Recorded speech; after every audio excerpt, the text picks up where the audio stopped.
नमस्कार, PTC news देख रहे सभी दर्शकों का स्वागत। मैं हूं आपके साथ अतुल वर्मा, लेकर हाजिर हूं प्रदेश की तमाम खबरों का हाल। बुलेटिन की शुरुआत करेंगे, लेकिन सबसे पहले एक नजर हेडलाइंस पर। खनौरी बॉर्डर पर और तेज हुआ किसानों का आंदोलन। डल्लेवाल के समर्थन में भूख हड़ताल पर बैठे 111 किसान, सरकार को दी चेतावनी। अंबाला के मंडोर गांव में दामाद के अपनी सास को गोली मारने का मामला आया सामने। घटना के बाद आरोपी मौके से फरार। हरियाणा भाजपा अध्यक्ष के मामले में आया नया मोड़। पीड़िता की सहेली ने प्रेस कॉन्फ्रेंस कर किया नया खुलासा। नरवाना में आयोजित कार्यक्रमों में कैबिनेट मंत्री किशन बेदी ने की शिरकत। 4 करोड़ के विकास कार्य को दी मंजूरी, सरकार की जमकर की तारीफ।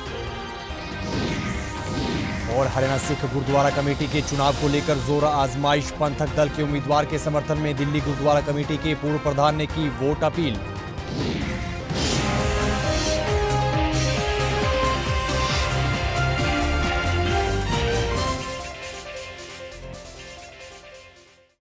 तो चलिए बुलेटिन का आगाज करेंगे किसान आंदोलन से जुड़ी बड़ी खबर के साथ। खनौरी बॉर्डर पर किसानों का आंदोलन और तेज हो चला है। बीती रात से ही 111 किसान भूख हड़ताल पर बैठ गए हैं। जानकारी के मुताबिक किसान नेता जगजीत डल्लेवाल के समर्थन में इन किसानों ने अपनी भूख हड़ताल शुरू कर दी है और सीधे तौर पर सरकार को दो टूक शब्दों में चेतावनी दी है कि जब तक सरकार मांग नहीं मानेगी तब तक भूख हड़ताल यूं ही जारी रहेगी। इधर हरियाणा पुलिस की तरफ से भारी फोर्स मौके पर तैनात की गई है। बता दें कि ये किसान बॉर्डर के नजदीक आमरण अनशन कर रहे हैं। वहीं इससे पहले जगजीत डल्लेवाल का आमरण अनशन लगातार जारी है और उनकी सेहत अभी फिलहाल के लिए स्थिर बताई जा रही है। 111 ਯੋਧਿਆਂ ਨੇ ਇੱਕ ਨਵਾਂ ਇਤਿਹਾਸ ਰਚਿਆ ਹੈ। ਸਰਦਾਰ ਜਗਜੀਤ ਸਿੰਘ ਡੱਲੇਵਾਲ ਦੇ ਮਰਨ ਵਰਤ ਨੂੰ ਅੱਜ 52ਵਾਂ ਦਿਨ ਹੈ ਤੇ ਇਹਨਾਂ ਯੋਧਿਆਂ ਦੇ 111 ਜਿਹੜੇ ਕੱਲ ਨਵੇਂ ਜਗਜੀਤ ਸਿੰਘ ਡੱਲੇਵਾਲ ਆਏ ਨੇ ਉਹਨਾਂ ਨੂੰ ਦੂਸਰਾ ਦਿਨ ਸ਼ੁਰੂ ਹੋ ਗਿਆ ਹੈ।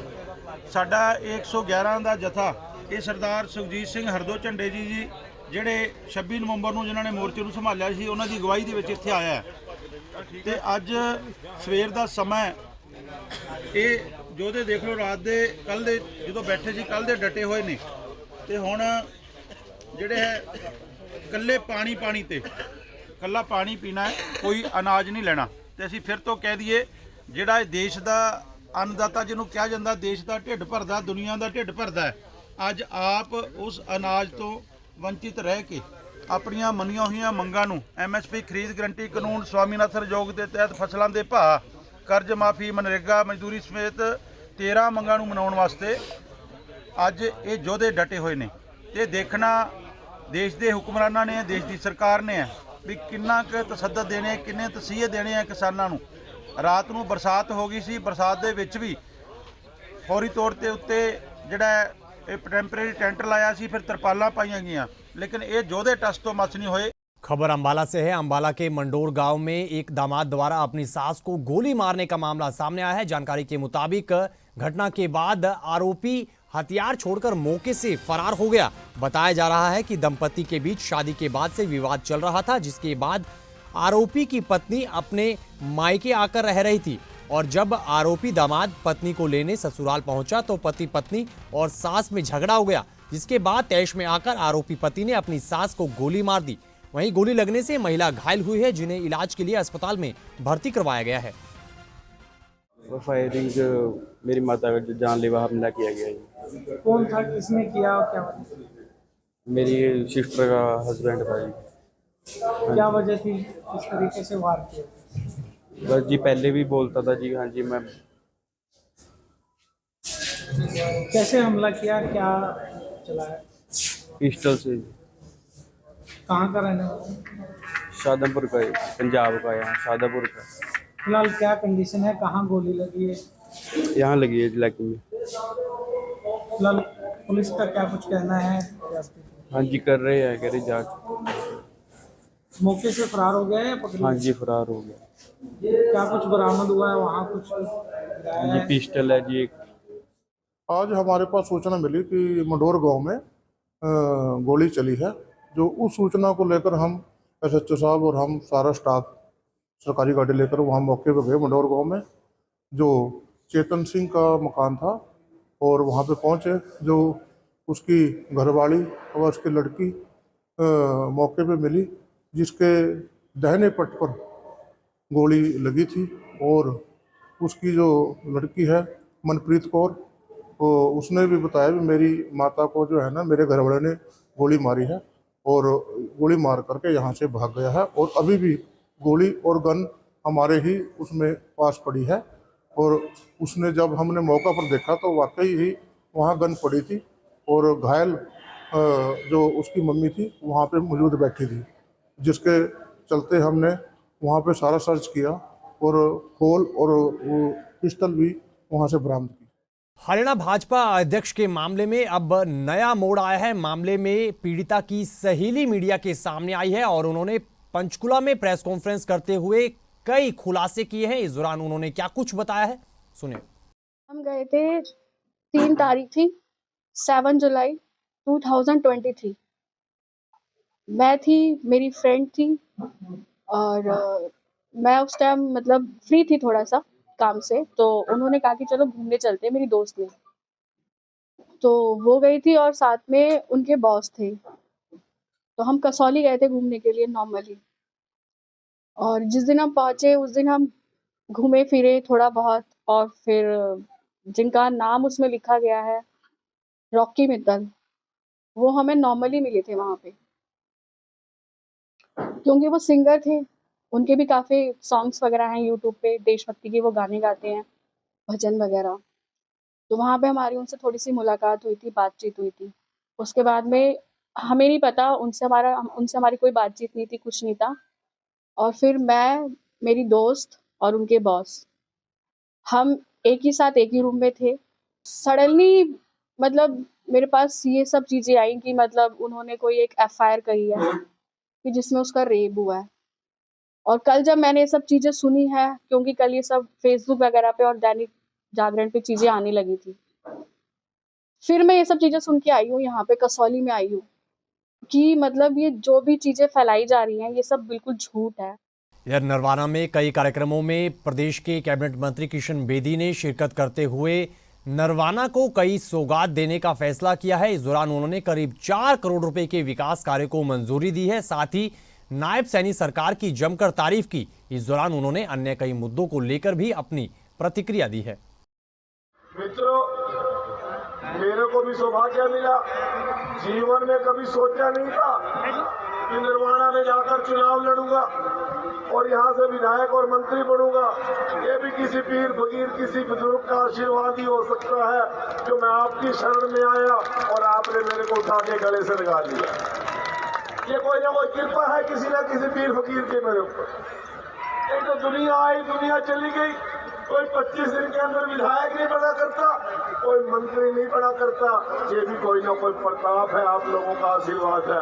और जो आशीर्वाद आप लोगों ने मुझको दिया, उम्र इस कर्ज को उतारने का काम करूंगा और अपनी औलाद से भी कह के मरूंगा। 19 जनवरी को होने वाले हरियाणा सिख गुरुद्वारा कमेटी के चुनाव को लेकर जोर आजमाइश का दौर लगातार जारी है। इसी कड़ी में दिल्ली सिख गुरुद्वारा कमेटी के पूर्व प्रधान बीते दिन अंबाला कैंट पहुंचे, जहां पर उन्होंने हरियाणा पंथक दल के उम्मीदवार के समर्थन में वोट की अपील की, साथ ही जीत का दावा भी किया है। एक रोहतक का लड़का सी, नाम मैं उसका भुल रहा, उन्हें मैंने टैलीफोन किया, मैं एक कैंडीडेट तुहाडे कोल लैके आ रहा। मैं उन्होंने कहा तू कैंडीडेट का नाम दस। कहना जी बस आके दसांगा। मैं कहा आके दसूंगी नहीं, मैं ना दस। कहना जी पाली। मैं कहा जिथे खड़े उत्थे मुड़ जाओ। मैं इहो ਜਿਹੇ ਬੰਦੇ ਦੀ ਸ਼ਕਲ ਦੇਖਣਾ ਵੀ ਪਸੰਦ नहीं करता। ਜਿਹੜਾ ਸ਼੍ਰੋਮਣੀ ਕਮੇਟੀ ਦਾ ਮੈਂਬਰ ਹੋਵੇ ਤੇ ਉਹਦੇ ਮਨ 'ਚ ਲਾਲਸਾ ਹੋਵੇ ਮੈਨੂੰ ਕੀ ਬਣਨਾ ਕੀ ਨਹੀਂ ਬਣਨਾ। ਮੈਂ ਉਹਨੂੰ ਕਿਹਾ ਬਈ ਸ਼੍ਰੋਮਣੀ ਕਮੇਟੀ ਦੇ ਪ੍ਰਧਾਨ ਦੀ ਚੋਣ ਹੈ ਤੇ ਇਹਦੇ ਤੇਰਾ ਸਹਿਯੋਗ ਚਾਹੀਦਾ। ਟੈਲੀਫੋਨ ਤੇ हाँ जी बिल्कुल ठीक जी, पक्का ਤੁਹਾਡੇ ਨਾਲ ਆ। बहुत अच्छी गल है। साडी मीटिंग हुई ਜਿਹੜਾ कैंट ਦੇ ਵਿੱਚ ਰੈਸਟੋਰੈਂਟ ਹੈਗਾ ਸਰਕਾਰ ਦਾ, ਤੇ ਗੱਲ ਚੱਲੀ, ਕਹਿੰਦੇ ਜੀ ਬਿਲਕੁਲ ਤੁਹਾਡੇ ਨਾਲ ਬਸ ਇੱਕ ਕੰਮ ਕਰੋ, ਦੱਸੋ ਜੀ, ਮੈਨੂੰ ਮੀਤ ਪ੍ਰਧਾਨ ਬਣਾ ਦਿਓ। ਮੈਂ ਕਿਹਾ ਜੀ ਤੈਨੂੰ ਮੀਤ ਪ੍ਰਧਾਨ ਕਿਉਂ ਬਣਾਈਏ, ਮੈਨੂੰ ਬੜੀ ਦੇਰ ਹੋ ਗਈ ਹੈ ਮੈਂ ਤੁਹਾਡੇ ਨਾਲ ਹਾਂ। ਮੈਂ ਕਿਹਾ ਪਿਛਲੀ ਵਾਰ ਤੇ ਤੂੰ ਸਾਨੂੰ ਧੋਖਾ ਦਿੱਤਾ ਸੀ। ਵਕਤ ਸਿਰ मैं 3 घंटे बैठा रहा जग्गी सेंटर के तेरी इंतजार करता रहा।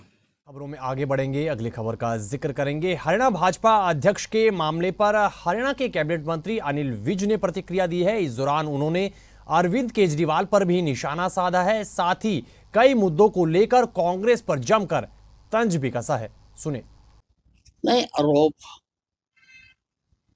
काफी गंभीर है और मुझको विश्वास है कि हमारी हाईकमांड इसका उचित संज्ञान लेगी। नहीं, चुनाव में तो देखिए बिल्कुल जो केजरीवाल जी हैं और उनकी आम आदमी पार्टी है वो आखिरी सांसें ले रही है।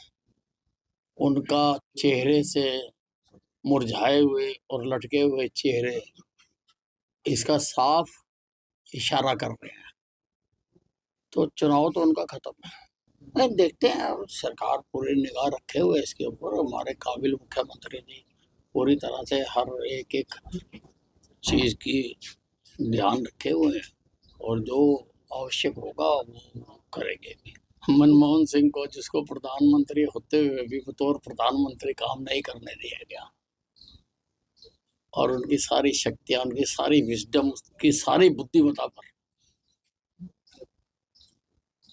इन्होंने अंकुश लगा के रखा, तो उनसे तो किसी प्रकार की उम्मीद नहीं करनी चाहिए।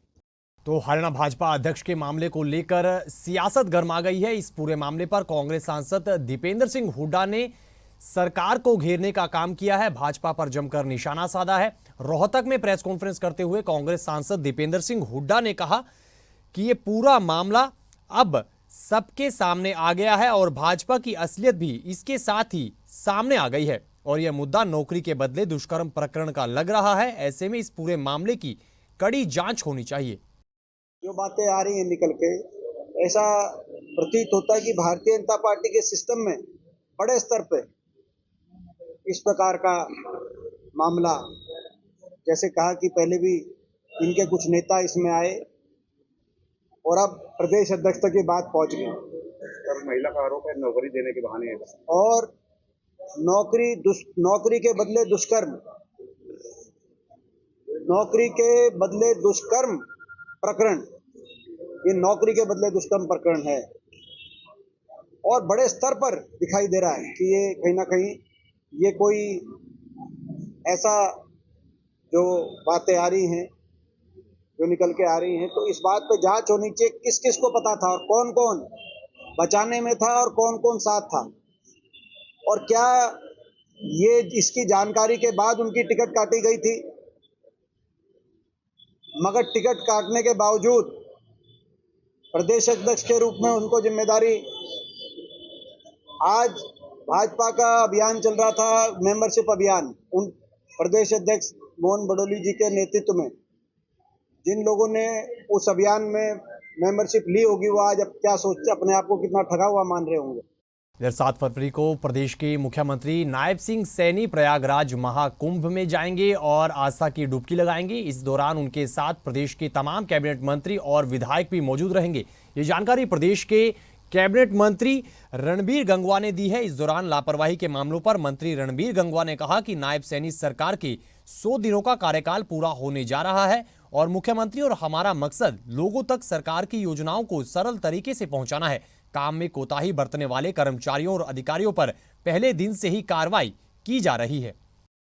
खबरों में आगे बढ़ेंगे, अगली खबर का जिक्र करेंगे। हरियाणा के अलग अलग हिस्सों में घने कोहरे का असर देखने को मिल रहा है। इसी कड़ी में बात कुरुक्षेत्र की करें तो कुरुक्षेत्र से हमारे पीटीसी संवाददाता अशोक यादव ने ग्राउंड जीरो से मौसम का ताज़ा अपडेट साझा किया है। इस दौरान उन्होंने क्या कुछ जानकारी दी है, सुनेगा।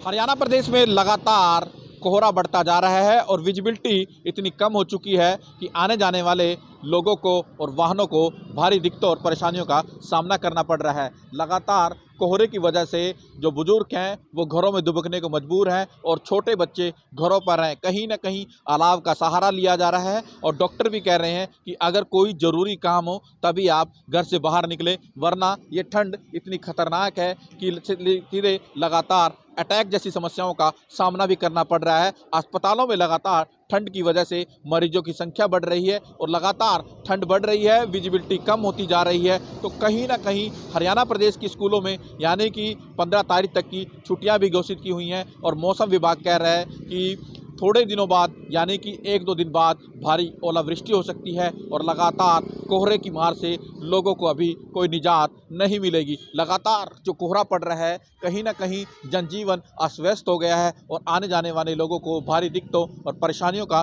सामना भी करना पड़ रहा है। ऐसे में लगातार एडवाइजरी जारी की जा रही है कि आप ज़रूरी काम हो तभी घर से निकलें, क्योंकि लगातार कोहरे बढ़ने की वजह से और वाहनों की रफ्तार तेज़ होने की वजह से कहीं ना कहीं हादसे भी हो रहे हैं और हादसे में लोग मौत का शिकार भी हो रहे हैं। तो ऐसे में एडवाइजरी जारी की जा रही है कि अगर आपको कोई ज़रूरी काम हो तभी आप घर से बाहर निकलें और लगातार विजिबिलिटी कम होती जा रही है। कहीं ना कहीं मौसम विभाग कह रहा है कि आने वाले दिनों में बारिश और होगी और लगातार ठंड तेजी से और आगे बढ़ती हुई दिखाई देगी, क्योंकि लगातार ठंड बढ़ेगी तो कहीं ना कहीं जनजीवन भी अस्त व्यस्त होता हुआ नजर आएगा। तो इस जानकारी के साथ फिलहाल इस बुलेटिन में इतना ही, लेकिन पीटीसी न्यूज पर खबरों का सिलसिला बदस्तूर जारी है। आप बने रहिए पीटीसी न्यूज के साथ। फिलहाल के लिए दीजिए इजाजत।